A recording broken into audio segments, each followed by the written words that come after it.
আমার মিথ্যা না সত্যি, আপনারাই বিচার করুন।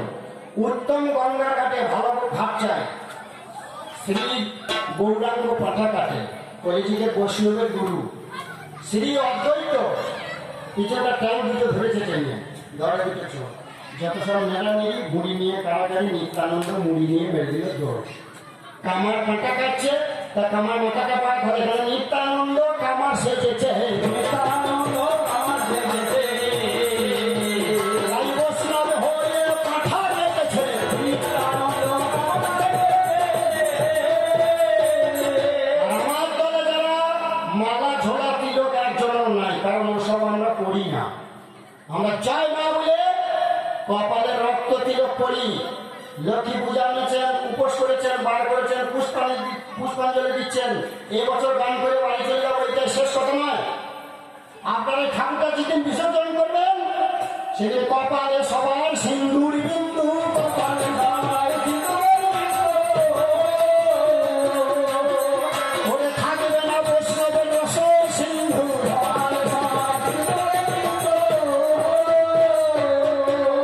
সত্য না মিথ্যা? মায়ের চরণে সিঁদুর কপালে সবাই নেবে, নেবে না? ওই বগের গু কপালে নিবে, নেবে? তাহলে তোমার প্রমাণে আজ একে তোমাকে জানাবো। তাহলে দেখাশোনা কোথায়? আমাকে জিজ্ঞাসা করেছে,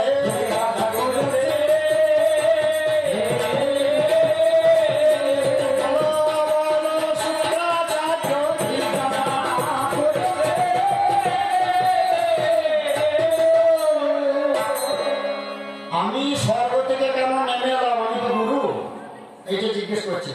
আচ্ছা, আমি স্বর্গ থেকে নেমে এসেছি না বৃহস্পতি স্বর্গ থেকে নেমে এসেছে? আমি এটা উল্টিয়ে দিচ্ছি, কারণ এই কবিতার দু জায়গায় দেখাশোনা, শুক্রাচার্য আর বৃহস্পতি। একবার স্বর্গের দ্বারে আর একবার আমার দ্বারে। ভিক্ষু করছে শুক্রাচার্য, আমি কালী পূজা করি, আমি সেখানে বৃহস্পতি আমি প্রকাশ করি। স্বর্গ থেকে মুক্ত ভাবে আমার দাদা নেমে গেল, ভাই বলে আমাকে সম্বোধন করিল। তাহলে আমি এলাম না, তুমি এলে, এটা বিচার করা চাই। আজ সত্য কথা সবার মাঝে দেব পরিচয়। আমার স্থান কোথায় বটে গো, আর তোমার স্থান কোথাও?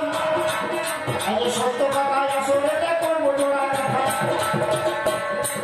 এই অপান্তেয় নর যারা, অপান্তেয় তাচ্ছিল্য বলে সবাই যাচ্ছে, এই জগতে যারা বাস করে গুরু হয়ে উদ্ধার করবো যাবে। আমি জানাচ্ছি সকালে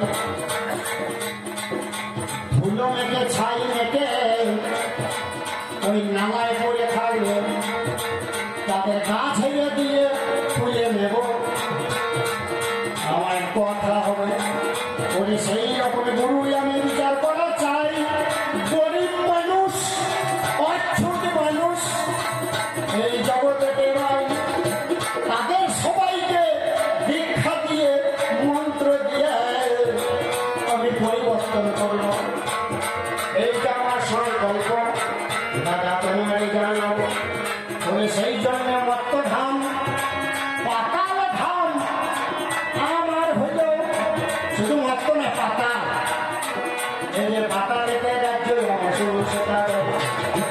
বৃহস্পতি স্বর্গের মাঝে বিচার করা চাই।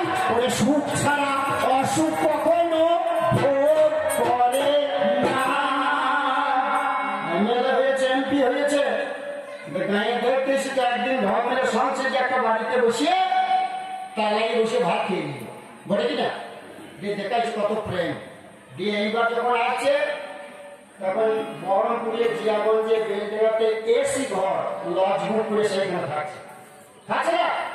তাহলে তার দাম বেশি না গাঁয়ে যে গাঁয়ের মানুষটা পাশে থেকে রাত 12টায় সাপে কামড়িয়েছে তাকে গাড়িতে করে নিয়ে ছুটছে হাসপাতালে, তার দাম বেশি? কোন নেতার দাম বেশি আমাকে বোঝান। তাহলে আমি হচ্ছে এই নেতা, গাঁয়ে এই সবার মাঝে, গরিব মানুষের মাঝে যারা অচ্ছুত অবজ্ঞার পাত্র সেই মানুষকে উদ্ধার করার জন্য আমি গুরু হয়েছি, গুরু হয়েছি। শুক্রাচার্য নামে ধরেছি,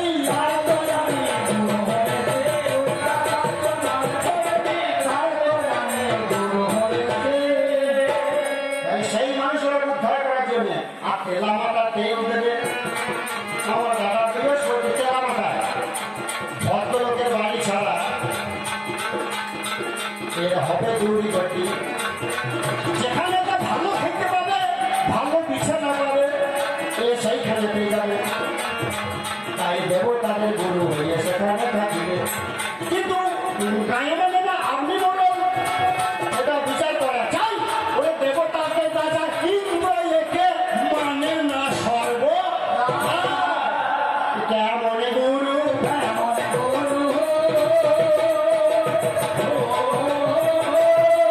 ওরে শিষ্য মানে না গুরু।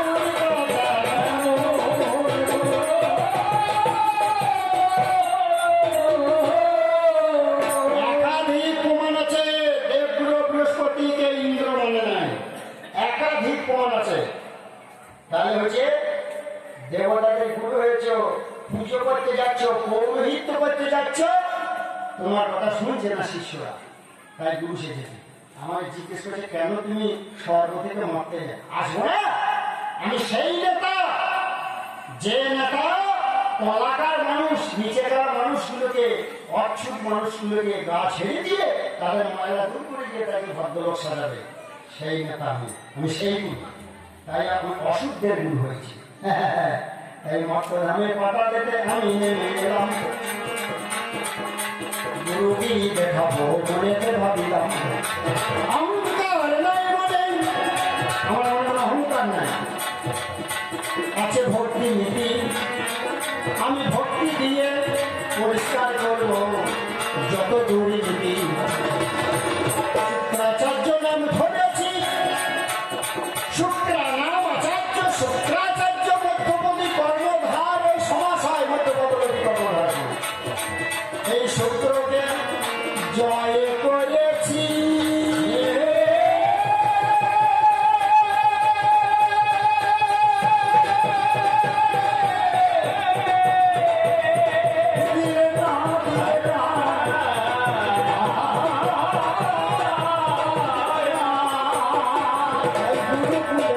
আচার্য হয়েছি।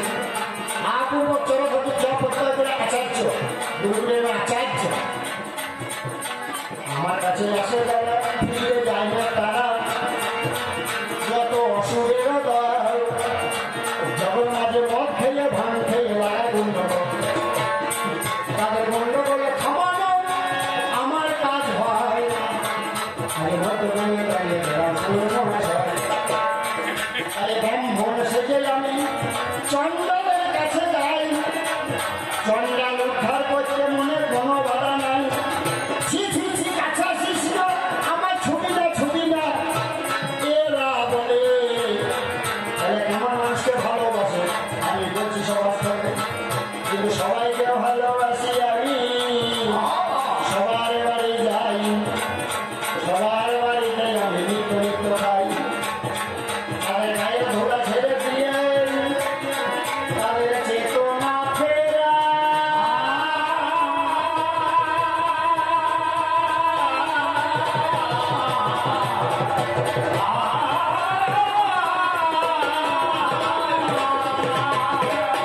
রক্তধামে নেমে এসেছি। তোমার এটা নাই বলে মর্যাদা করতে, আমি জানি রক্তধামে আসে যারা একদিন মরবে তারা, কিন্তু তাদের জীবন করতে হবে গান। তাই একাধিক মাঝে রয়েছে আমার শিষ্যরা, দৈত্য অসুর বারবার তারা আমৃত্যু বর পেয়েছে, কোনোদিন মরবে না। আর সেই অসুরদের তাদের হচ্ছে আজীবন বর পেয়েছে, কোনোদিন মরবে না। সেই ওষুধের বধ করার জন্য এই দেবতারা সবসময় ছলনার আশ্রয় নিয়েছে, ছল করেছে।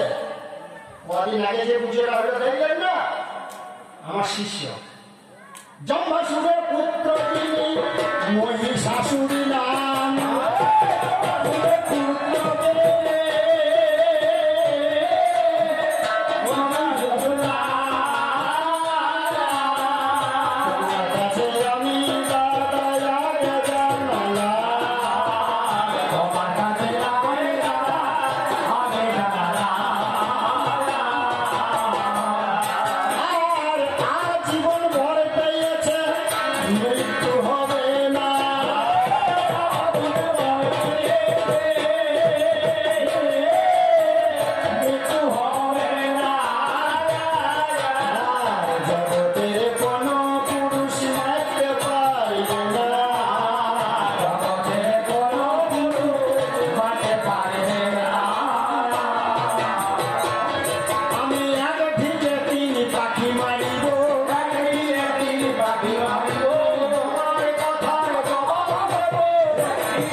বসে যাবো দেখবেন সেই যুদ্ধের পরে 1.5 ঘন্টার মধ্যেই হবে তাহলে পালাসে যাবো তাহলে যে গোটা আসতে বই জিজ্ঞেস করলাম 1 থেকে 3 বাজি মারবে যে কাহিনীটা বলবো 3 উত্তর ঘর আছে 1 নম্বর হচ্ছে বলছে দেবতাদের আশীর্বাদ ছাড়া কোথায় অসুবিধা বড় হয়েছে 2 নম্বর হচ্ছে মায়ের পূজা করছো কেন ভাই মায়ের পুজো ঠেলা করে ঠেলা তোমরা আগে পূজা করেছো তোমরা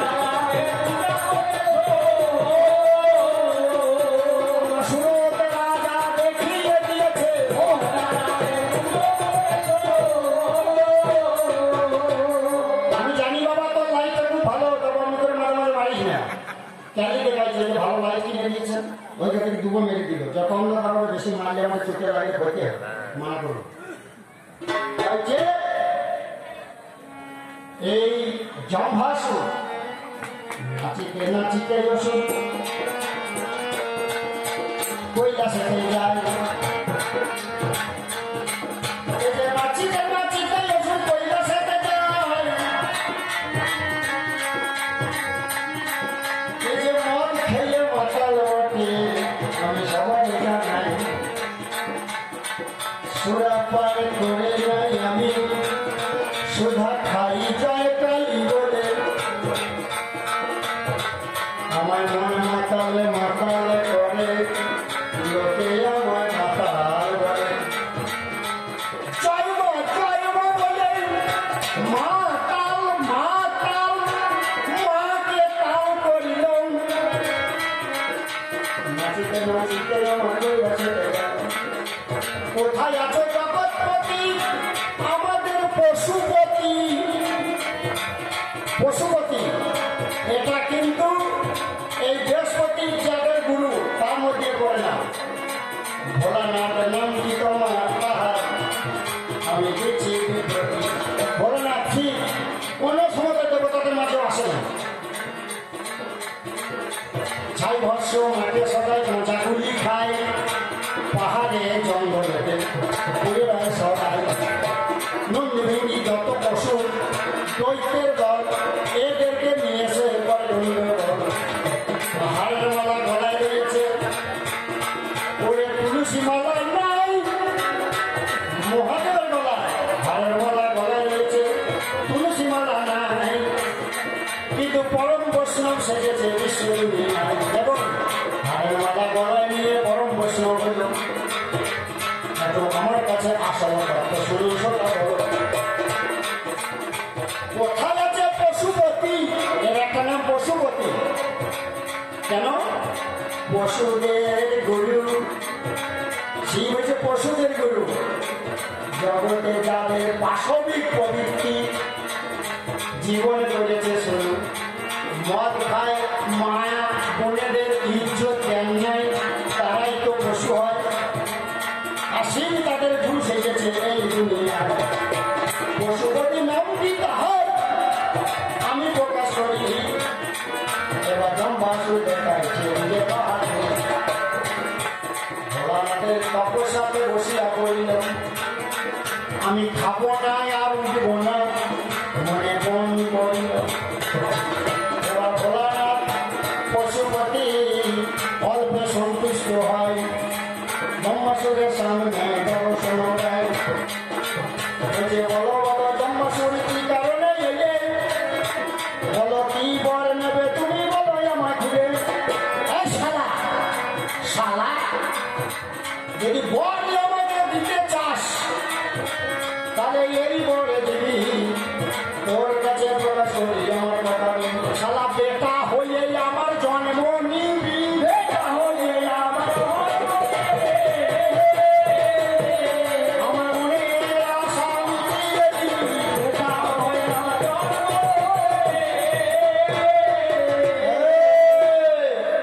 পশুপতি গুরুদেব যদি বর দিতে হয় তাহলে আমাদের শুক্রাচার্য বলে দিয়েছে আমাদের যে আর একটা গুরু দীক্ষা গুরু আর শিব হচ্ছে শিক্ষা গুরু তাহলে দীক্ষা গুরু বলে দিয়েছে এমন বর চেয়ে করানো দিই বারবার যেন পৃথিবীতে কেউ তুমি মাইক দেবার না দেবো তারা কোথায় থাকে একবার দেখবো কোথায় থাকে একবার দেখবো বা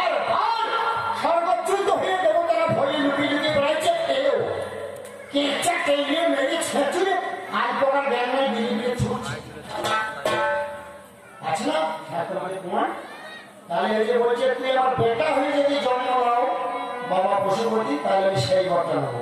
বলছে তথাস্তু হবে,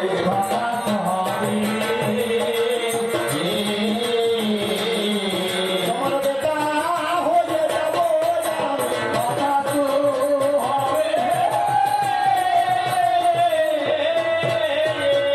আমি তোমার ছেলে হয়ে জন্ম নেব, তবে একটা শর্ত আছে।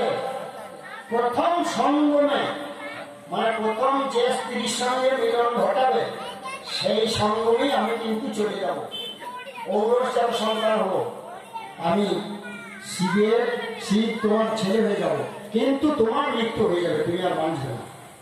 জামবাসী দেখছি বাহ, শিব যদি আমার বেটা হয় আমি মরে যাই। এখন তোমার লাভ লাগবে না, কেন মনে লাভ লাগবে না, তুমি বোঝো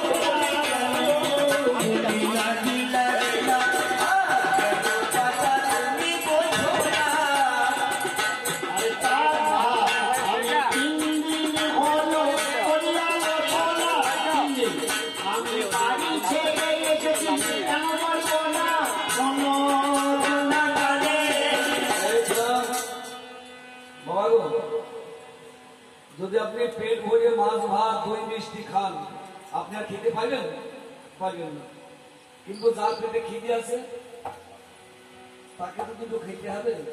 আসলে দেখেছেন শুলো পানি, দেখেছেন শুলো পানি জড়িয়ে থাকে সেই কুসুম, শুলো পানি জড়িয়ে থাকে সেই কুসুমি। আমার কাছে পরে গিয়ে পতানি খাও, এই ধরনের বেটা ছিলেন। এ ঘরে সে ঘরে, সে ঘরে ও ঘরে, সাত ঘর মারার পর বাড়ি গিয়ে দেখবেন তোমার এই ঢং মারা নিচ্ছে। আমার কাছে গিয়ে পতানি মুদি বনে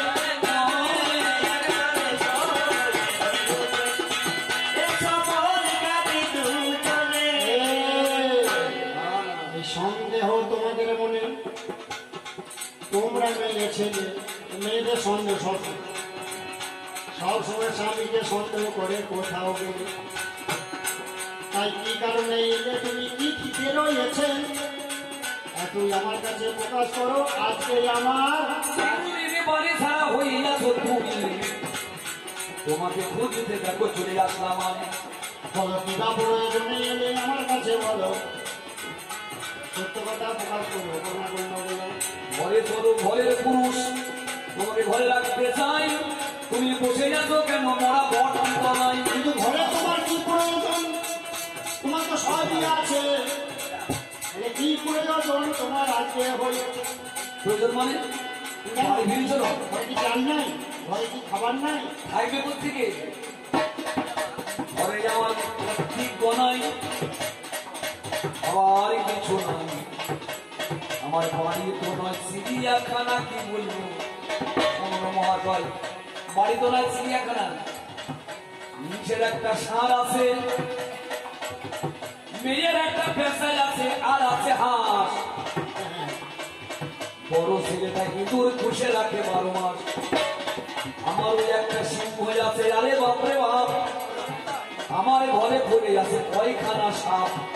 আরে নিজের খাবার জোটে না, এতে ভিক্ষা করে খায়, অর্ধেক ভিক্ষা পড়তে পড়তে রাস্তা দিকে ষাঁড় হয়ে ষাঁড় পুষেছি, তাকে ক্ষতি নাই। এই সিংহের জন্য ষাঁড়টা পুষেছি মহাশয়। সিংহ আসে হার করে ষাঁড় প্রতিরোধ করে, সেই জন্য ষাঁড়কে ফিরে আমি ঘরে বলছে। ষাঁড়ে খায়, ফুল খায়, খড় খায়, আর গণেশের ইঁদুর চাই খায়, লোককে পেঁচা খায়, হাঁস খায়। আমার ঘরে অভাব আছে। আজ আমার স্ত্রী বলছে আমার কাছে দিদি অন্নপূর্ণা নাম কি তোমার, তোমার তো কোনো অভাব নাই। এক মুঠোতে দেশের লোক ভোজন করে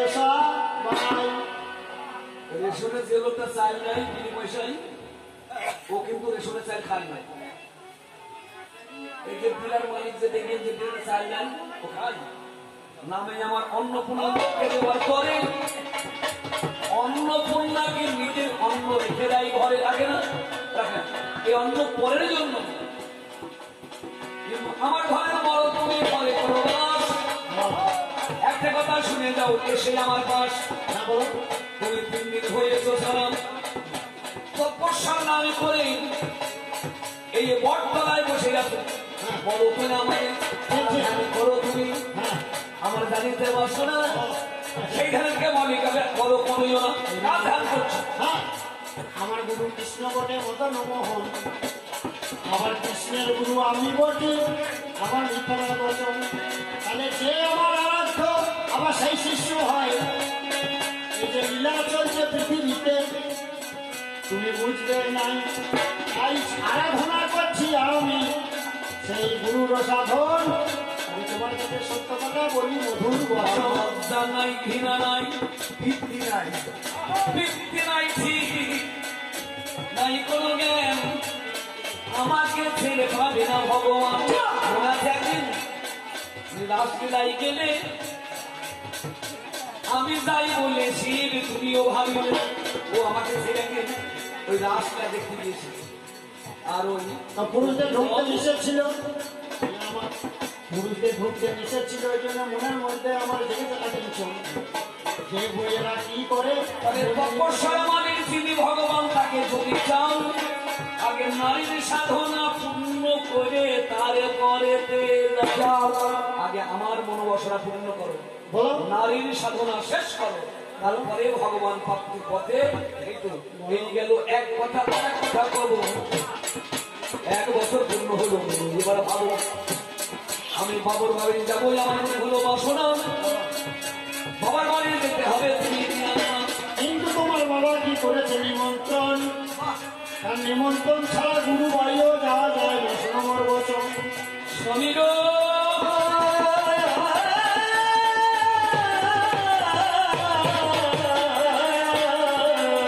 আমি তোমায় ব্যক্ত করি, বাবা নিমন্ত্রণই করিনি তো করি সরাসরি। হ্যাঁ, কারো কি যেতে নাই? কিন্তু এক কারণে যাবো, আমি দিও না তো বাধা। বলো বলো কি কারণ, বলো সাদা সিধা। তোমার নামে অপবাদ বাবা করেছে জগতে, আমি মানিব না, মানিব না। একবার জানতে যাবো বাবার কাছে, আমি কেন অপমান করলো তোমায়, তুমি আমার স্বামী। আমি খেতে যাবো না, নাচতে যাবো না, মাথায় দেবো না কোথে। বাবা হয়ে স্বামীকে অপমান করেছে, নাই কোনো রাখবে। হ্যাঁ করেছে করেছে, সেই জন্যই তো যেতে নিষেধ করছি। আগে সত্য কথা প্রকাশ করে তোমারে বলছি, এই জন্যই বলছি। কারণ তোমার বাবার বাড়ি আমি কখনো যাবো না, যাবো না। কিন্তু তুমি যদি যাও তাহলে তোমাকেও ছাড়বো না। আমি পিছন পিছন যাবো তোমার, দেখবো কি করো। বাবার সঙ্গে একটু ঝগড়া করো না, ভালোবাসা করো না, আমার কথা ধরো। কি করিবে এদিকে দেশ সতী, স্বামী অনুমতি না দেয়, কামের দিকে সম্মুখে যখন দাঁড় করাই, এদিকে দেশ সতী তখন কি করবো বলিল, আপনার মূল্যখানি আপনি কাটিল। সেন মশা দেবী দেবী করিলেন ধারণ, কাম দিকে পায়ে তলায় ফেলিলেন তখন। এই যে শোনো,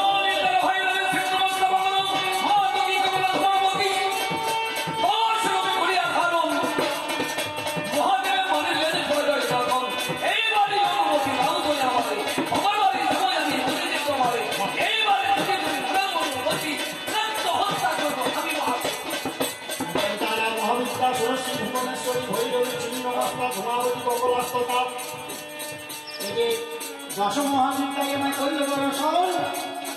আমি আচমনিতে হতভম্ব হয়েছি তখন। এই যে কার ঘরে তাকে আমি রেখেছি ঘরে, সত্যি গো তুমি চলে যাবে, কিন্তু পিছন পিছন যাবো আমি, আমায় অনুমতি দেবেন। এবার আনন্দিত হয়ে সত্যি কবি হয়ে যায়, দেখিল বিরাট যোগ্য চলিতে সেটাই। সতীরে দেখিয়া তো প্রহিষ্ট হল মন, শিবির নিন্দা যারা বিরত নিজ কারণ। শুনিতে প্রতি নিন্দা সত্যি নাহি পড়ে, অভিশাপে নাহি নাই আত্মনতি করে। নবনারী নদী করি মহাদেবী সতী, জাগিল আপন প্রাণ পিতার সাধনী।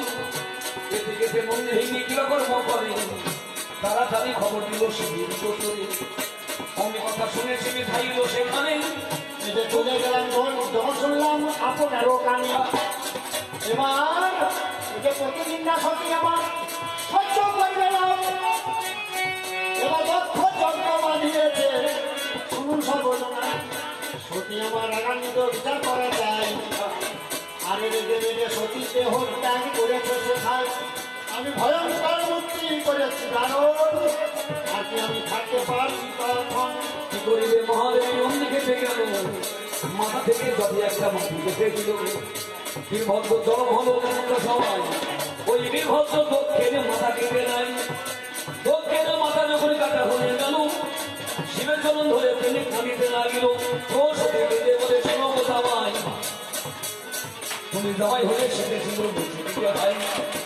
এইবার শিবে যখন কিভাবে মন করে নন্দিরে একটা দিল তাড়াতাড়ি করে দক্ষিণে তার ছাগল একটা স্বয়নেতা ছিল তারে মাথা কেটে এনে দক্ষ কেটে দিল এদিকে দক্ষ দিয়ে গেল প্রাণ এদিকে মহাসতী ছিলাম মহাশূন্যে সতী যখন মহাশূন্যে যায় ভূষণ হতে শিব যখন তাকে মহাশয় সতীর দেহ পদেতে তুলিল পাগলের মতো চলতে লাগিল উদ্ভট নৃত্য করে ভিন্ন করে এদিকে দেব করে দিকে জবা করে এদিকে নারায়ণ কি করে রে ভাই সুদর্শন চক্রখানা হাতে তুলে নেয় সতীর দেহ হইল খণ্ডন এখন খণ্ড হল বা হইল যখন পৃথিবীর নানা সাথে ভঙ্গ করিল সেইখানে নারায়ণ দিতে লাগিল একান্ত পৃথিবী বিধিত জগতে আপনারা আশা করি শুনেছেন কানেতে এইখানে বইয়ের পালা হইল জীবন আপনারা বসে বসে বললেন শ্রবণ এইখানে বইয়ের পালা আমরা দেব চারি আপনারা শুনলেন যতক্ষণ শোনারি এইখানে বইয়ের পালা